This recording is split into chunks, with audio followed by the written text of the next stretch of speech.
Even those who are not very keen on studying technical subjects or acquiring scientific knowledge are aware that we now have active funding for both public and private space programs in multiple countries around the world, as well as for comprehensive strategies for present and future space exploration. There are multi-billion-dollar investments by such giants of business as Elon Musk and Jeff Bezos.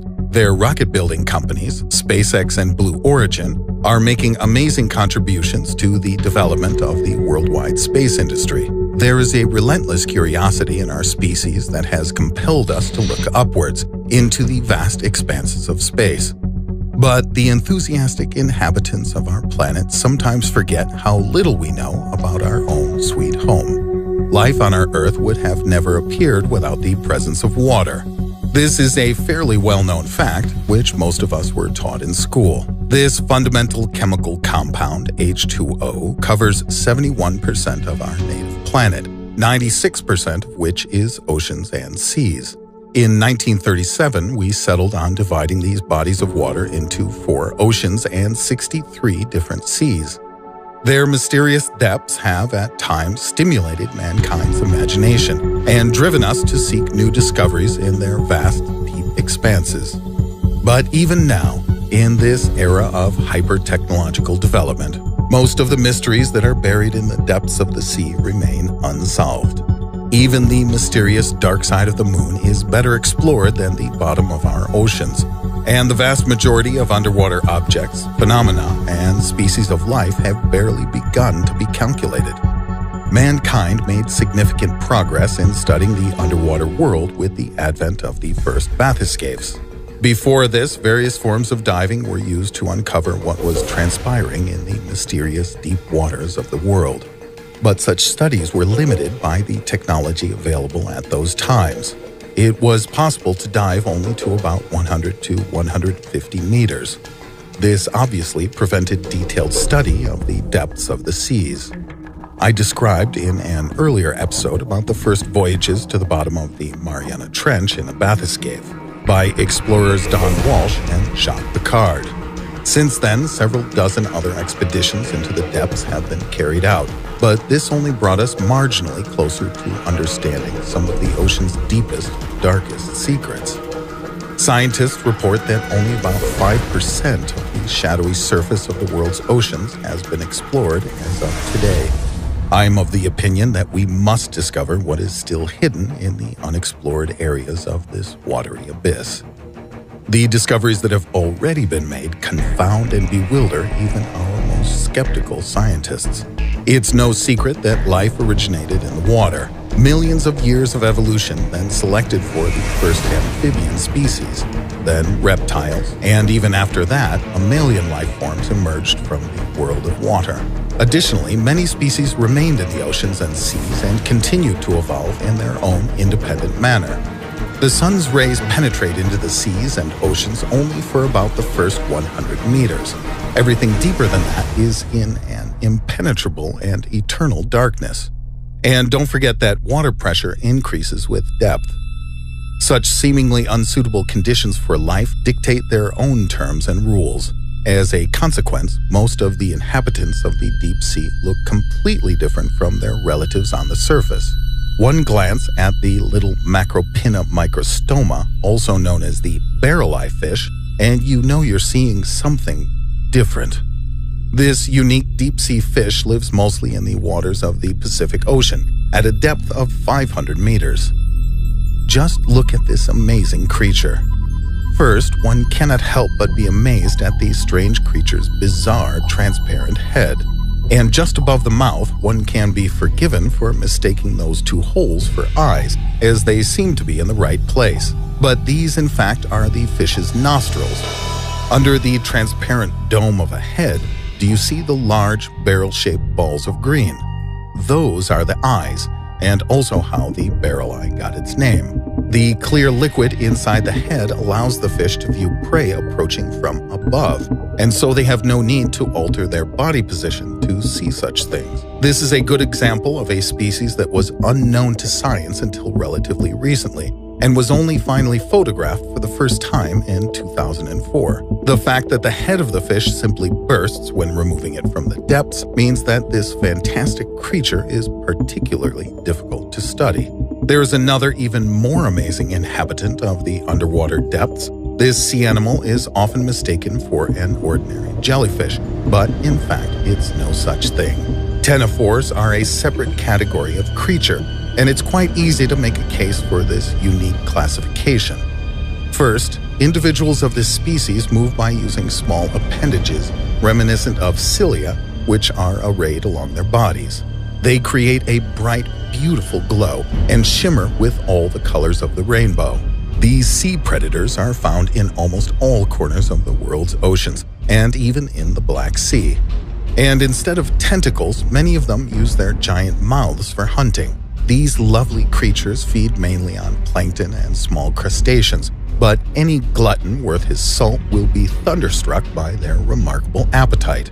These marine creatures can consume several dozen times their mass in food per day. The size of these ctenophores ranges from just a few millimeters to over 1.5 meters. But the most remarkable thing of all, the ctenophore is the only multicellular species that developed through a completely different evolutionary process than the rest of life on Earth. This is confirmed by their very specific and distinctive decentralized nervous system. In these unusual animals, the chemical substances by which neurons exchange information are not the same as with all other known multicellular organisms, including us. This species formed a separate genome from the rest of life on Earth and developed independently from the surrounding species 500 million years ago. The study of this amazing predator has stumped scientists, what with the ctenophore's nervous system of all animals on Earth having developed along a different evolutionary path. Intriguingly, the very fact of its existence is a clue to the possibility of creating artificial life. Not all creatures lurking in the sea depths are quite so pleasant. Our next subject is one whose very existence might induce one's blood to congeal in one's veins. The goblin shark is one of those creatures that confirms that the underwater world can be an extraordinarily frightening and alien place. From a distance, it may seem that this is an ordinary representative of the genus of sharks, possessing an elongated beak-shaped mouth. However, as soon as this creature attacks its prey, we are able to see its horrifying retractable jaws that chill the soul. Such a spectacle, reminiscent of a scene from a horror film, is simply difficult to comprehend. But, luckily for us, this real-life monster lives at a depth of 300 meters. Interestingly, the lower the level the shark inhabits, the larger and more dangerous it is. The largest specimen found reaches almost 157 inches, or 4 meters in length, and weighed 463 pounds. That's 210 kilograms. Who knows, perhaps the goblin shark served as a source of inspiration for the xenomorph of alien movie fame. But unlike the fictional species, the existence of this creature cannot be questioned. There is another dangerous creature lurking in the sea depths, which hunts its victims after burrowing deep into the sand at a depth of between 10 to 40 meters. At first glance, the polychaete worm Eunice aphrodite, or bobbit worm, is an unremarkable marine creature. But like the goblin shark, its features are revealed during attacks on its victims. Hunting exclusively in the Pacific and Atlantic Oceans, this worm burrows deep into the ocean bed, revealing on the surface only 5 small antennae with which it senses its prey. As fish passing by brush across the chitinous tendrils, the worm shoots up with lightning speed and snaps closed its sharp, tooth-lined jaws like a trap. Having captured its prey, which may be several times larger than the devious hunter, the bobbit's worm neutralizes the victim with poison and drags the prey down deep into its hole. Some individuals can reach more than 3 meters in length, and although there have been no reports of attacks on humans, such underwater inhabitants can turn one's blood to ice simply with their terrifying appearance. But there are places in the ocean where even such monsters cannot live. I will upset those who are now looking forward to another tale regarding the otherworldly expanse known as the Bermuda Triangle. Much has been said about this mysterious zone in the Atlantic Ocean. Yet the average citizen has no idea that one of the most sinister places on the planet, which long ago surpassed the mysterious Bermuda Triangle in bizarre happenings, is located near the southeastern borders of Japan. It's about the geo-anomalous zone called the Devil's Sea, also known as the Dragon's Triangle. In terms of size, the Devil's Sea is almost 2 times larger than the Bermuda Triangle. The zone is so named due to the plethora of paranormal activity that has occurred there. Ships and airplanes that have the imprudence to make their way through the Devil's Sea disappear here with regular frequency, much like the famous stretch near the east coast of America. But this zone can also be considered unique for another reason. Seafarers noted over the last century that living creatures are rarely sighted in these waters. Whales and dolphins are almost never encountered here. Courses navigated through the Devil's Sea are difficult even for the most experienced of sailors. And the area is infamous for sudden typhoons, as well as underwater whirlpools, which can drag even large ships down into the abyss. Perhaps these mystical phenomena are simply the consequence of underground seismic activity. The fact is that a number of volcanic islands, the Nampo and Mariana Islands, are located in the Dragon's Triangle zone, and permanently erupting underwater volcanoes are observed deep in the bowels of these wretched waters. Ufologists suggest that the cause of all this bizarre activity is the presence of a UFO sunken here long ago. I will leave it up to you to decide whether or not this is the case. I will only say that both anomalous zones, the Devil's Sea and the Bermuda Triangle, are at the same 30th parallel north latitude on our dear planet Earth.